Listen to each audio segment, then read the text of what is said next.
Hey guys, this is Jason Dunn here from Laptop Thoughts, and this is part 2 of my unboxing and first impressions video looking at the HP dm1z, or dm1z, I guess depending on where you are in the world. So in part 1, I walked around, the basic ports on the unit here. I talked a little bit about the specs. I'm going to open it up here. There we go. So there's the screen and there's the keyboard. All right. Looking pretty good. I'm digging this. I'm liking the keyboard. Here are the goofy stickers that I always peel off because I think they look ridiculous. And yeah, so there's the screen. I'll just pan up here for a second. So that is an 11.6-inch screen, which I mentioned in the last video, has a 1366 by 768 resolution, which is a really nice resolution, and I think a really nice screen size. Now, I didn't really talk about the specs, so let me kind of go through that right now. It comes with a Windows 7 Home Premium 64-bit. That's good for two reasons. A lot of netbooks now come with Windows 7 Starter.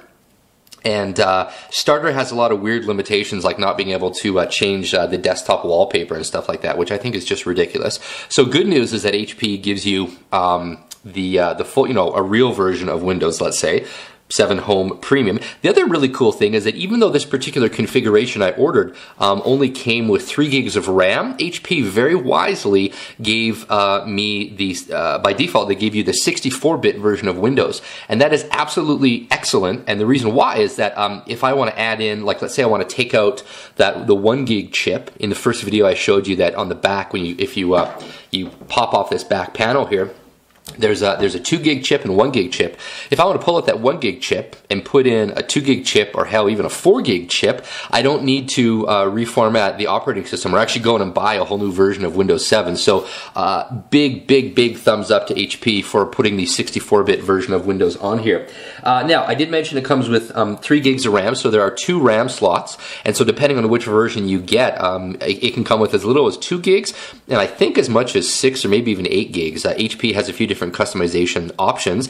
Check out the buy link in the video description down below. If you want to buy one, you can buy one through the link that I have up there, and if you purchase one, it actually helps to support the videos that I do, so I really appreciate that. Thanks so much. Now, this particular model I ordered comes with a 320 gigabyte hard drive, and the good news is that it's a 7200 RPM hard drive.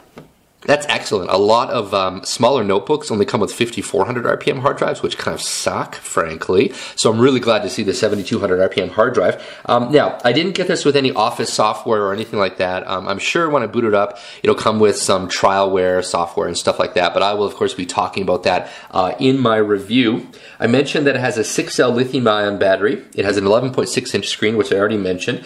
It does have a webcam. I'll just zoom in up top here so you can kind of check it out here.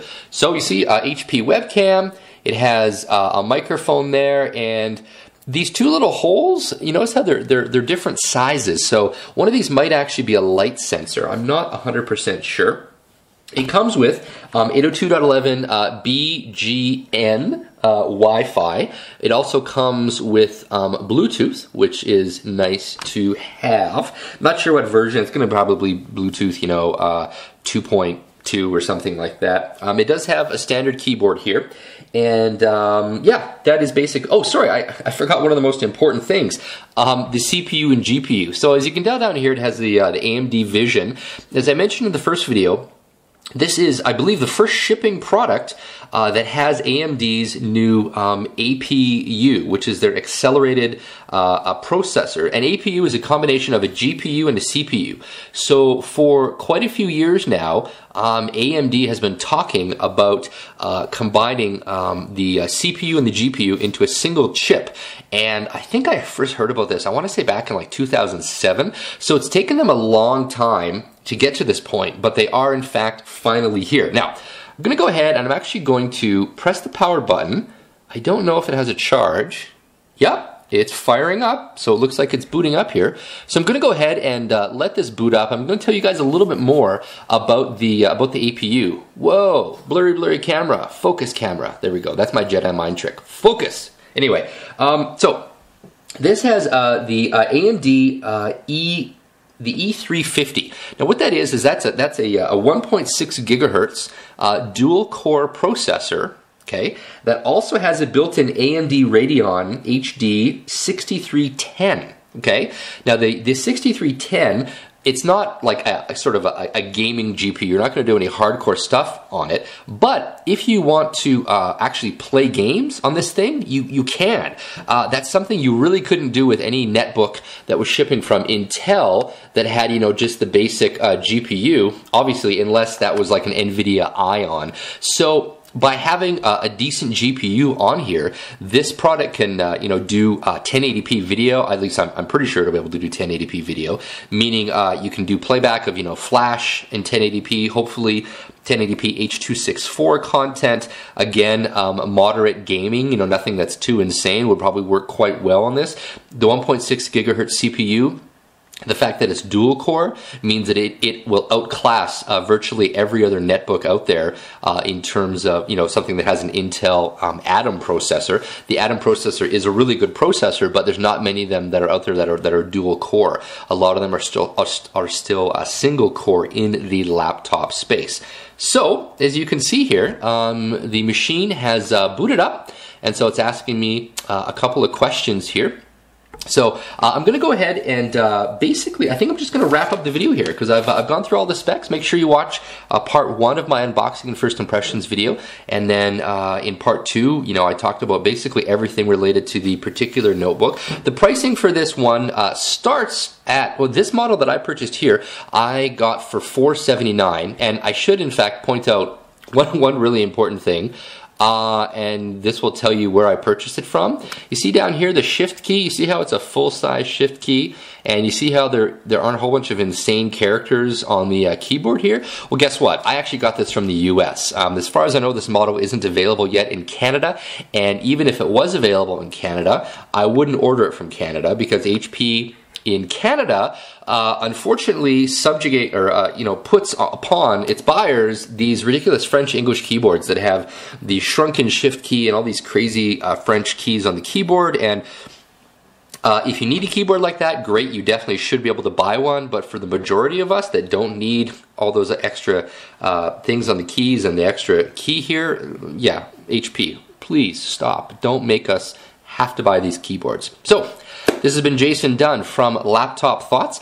Please give the video a thumbs up if you liked it. Subscribe to our channel. Be sure to check out my review video. I'm probably going to use this thing for, you know, maybe a week or two. And I'll come back here and I'll post the review video. First impressions, though, of the hardware are very, very positive. I mean, this thing it's quite thin, it's quite light. I think it's about 3.5 pounds. You know, it's really thin. It's not too bad. You know, I can hear the fan. Like if you're really quiet, I can hear the fan, but it's not super loud. And that was actually, frankly, one of the things I was slightly concerned about is the the AMD CPU. Every time I've seen one of AMD's CPUs in a laptop, the corresponding fan tends to be blowing constantly. So far this doesn't seem to be too bad. I'm going to want to keep an eye on it. I should point out here as well with the, excuse me, the touchpad. That's a fairly large touchpad. It does have it doesn't have physical buttons, but it does actually have a click. So you can click on it, but there are no, you know, physical separation of buttons. So we'll have to see how this touchpad works out. HP is really hit or miss when it comes to their touchpad, so that's something to definitely be aware of. But Jason Dunn from Laptop Thoughts. Again, check out the video description. I'll have a buy link in there, and if you want to purchase one of these, you can do so by purchasing from the buy link, and by doing so, that helps me out quite a bit. I appreciate it. And yeah, give the video a thumbs up, stay tuned for my review, and thanks for watching.